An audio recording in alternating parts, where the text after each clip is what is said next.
السلام علیکم ورحمۃ اللہ وبرکاتہ۔ ناظرین، آج سورہ ناس کی تفسیر ہمارے پیش نظر ہے۔ یہ سورت اپنے سے پہلی سورت یعنی سورہ فلق ہی کا تسلسل اور اس کا کنٹینیویشن ہے، کیونکہ یہ دونوں صورتیں بیک وقت نازل ہوئی ہیں اور ان دونوں صورتوں کا مین ٹاپک ایک ہی ہے، اور وہ ہے استعاذہ یعنی اللہ کی پناہ مانگنا۔ اسی لیے ان دونوں صورتوں کو معوذتین کہا جاتا ہے۔ ان کا بڑا فائدہ یہ ہے کہ ان سے ہمیں دنیا و آخرت کی تمام آفات سے پروٹیکشن اور تحفظ ملتا ہے۔ اگرچہ ان دونوں ہی صورتوں میں اللہ کی پناہ مانگی گئی ہے، لیکن ان کے آبجیکٹیوز اور مقاصد میں ایک گہرا اور لطیف فرق ہے، اور وہ یہ ہے کہ سورہ فلق میں تو ان تمام شرور سے پناہ مانگی گئی ہے جن کا تعلق انسان کی فزیکل لائف سے ہے اور ان کے جسموں سے ہے۔ چنانچہ سورہ فلق میں حسد، جادو اور اندھیری جیسی آفات کا ذکر ہے۔ یہ ایسی آفات ہیں، ایسے شرور ہیں جو انسانوں کے ساتھ ساتھ جانوروں کو بھی متاثر کرتے ہیں، اور یہاں سورہ ناس کے اندر ان شرور سے پناہ مانگی گئی ہے جو انسان کی روح کو اور اس کی آخرت کو تباہ کر دیتے ہیں۔ اس صورت کا بنیادی موضوع ہے وسوسہ، جو تمام برائیوں کی اور تمام گناہوں کی جڑ ہے۔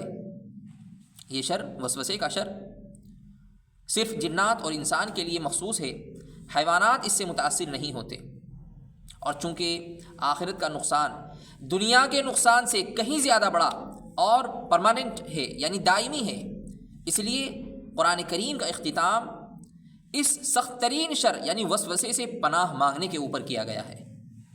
اس صورت میں، سورہ ناس میں، اللہ تبارک و تعالیٰ سے پناہ مانگنے کے لیے اللہ کی 3 صفات کا ایک خاص سیکوینس کے ساتھ ذکر کیا گیا ہے، اور ہر صفت اپنے اندر ایک خاص معنی اور حکمت رکھتی ہے۔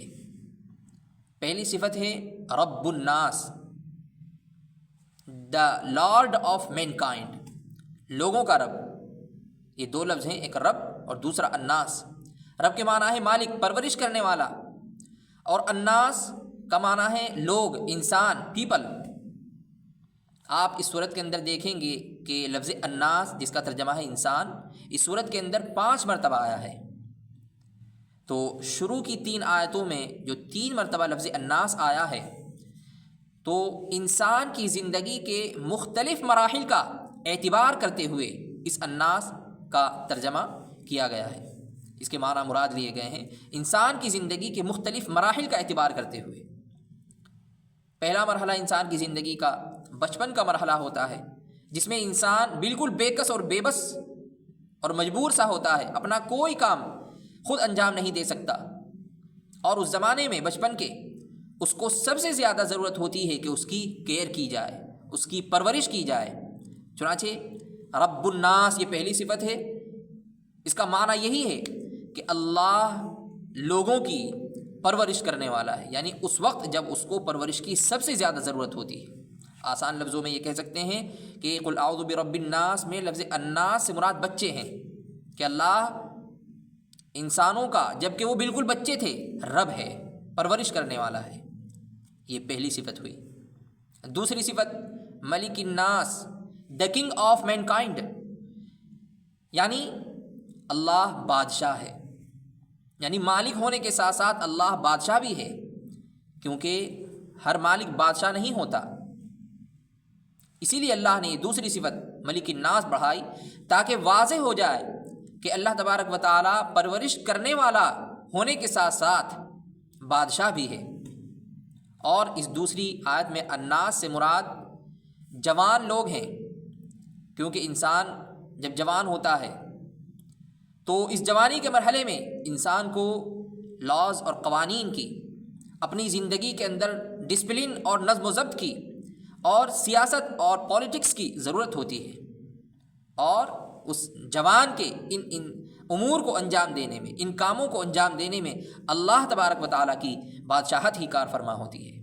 یہ دوسری صفت ہوئی۔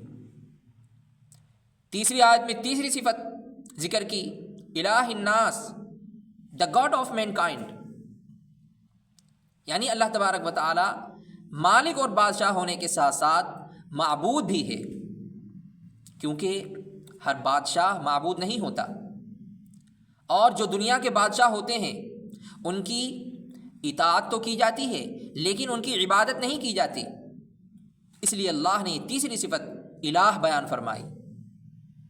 اس کا مطلب ہے وہ ہستی جس کی عبادت کی جائے اور جس سے تمام ایکسپیکٹیشنز وابستہ ہوں، یعنی اللہ تبارک و تعالی رب بھی ہیں، بادشاہ بھی ہیں، اور عبادت کے لائق بھی صرف وہی ہیں۔ یہ تینوں صفات کامل اور مکمل صورت میں صرف اللہ تبارک و تعالیٰ کی ذات کے اندر ہیں، ان کے علاوہ کسی اور ہستی کے اندر یہ تینوں صفات نہیں ہیں۔ ان تینوں صفات کی جامع کوئی اور ہستی بالکل نہیں ہے۔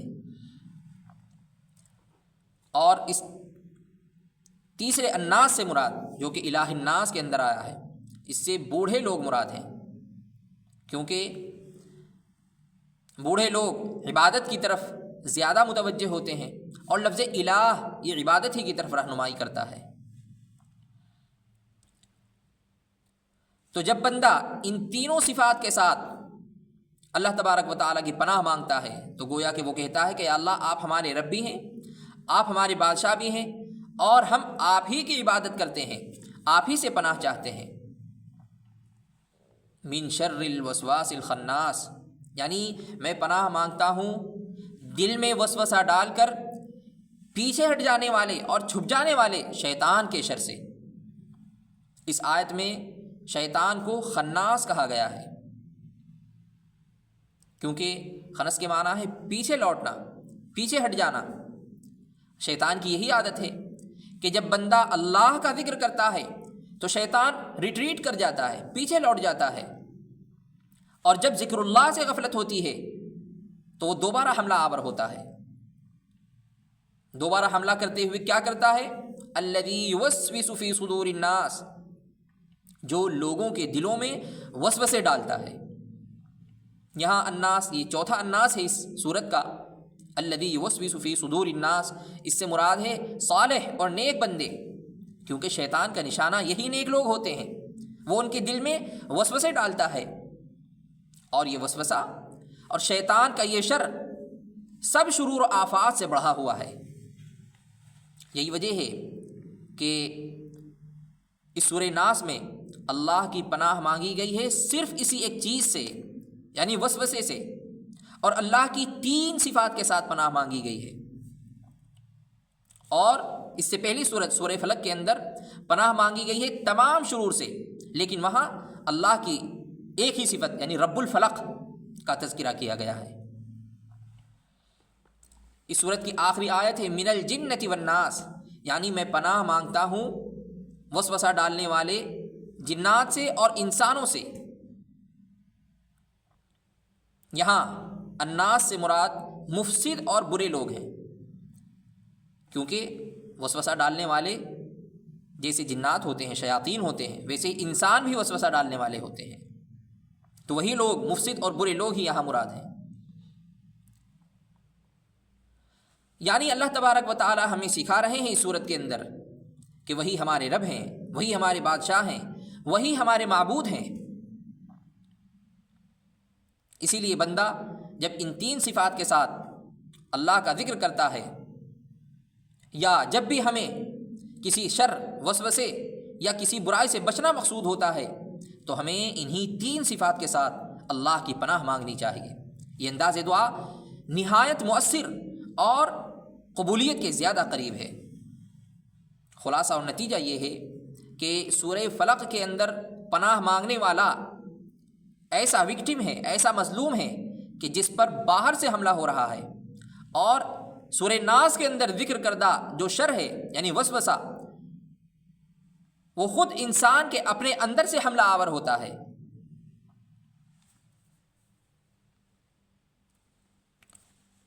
تو اس صورت کا بیسک میسیج یہ ہے کہ انسان فطرتاً کمزور ہے، شیطان اور برے اثرات ہر جگہ موجود ہیں، اور بچنے کا واحد راستہ صرف اللہ کی پناہ ہے۔ اللہ تبارک و تعالی ہمیں تمام شرور سے، تمام فتن سے محفوظ رکھے، اور خاص طور پر اپنے نفس کے حملوں سے اور شیطانی وساوس سے محفوظ فرما کر ہمیں ہمیشہ اپنی پناہ میں رکھے۔ وآخر دعوانا ان الحمد للہ رب العالمین۔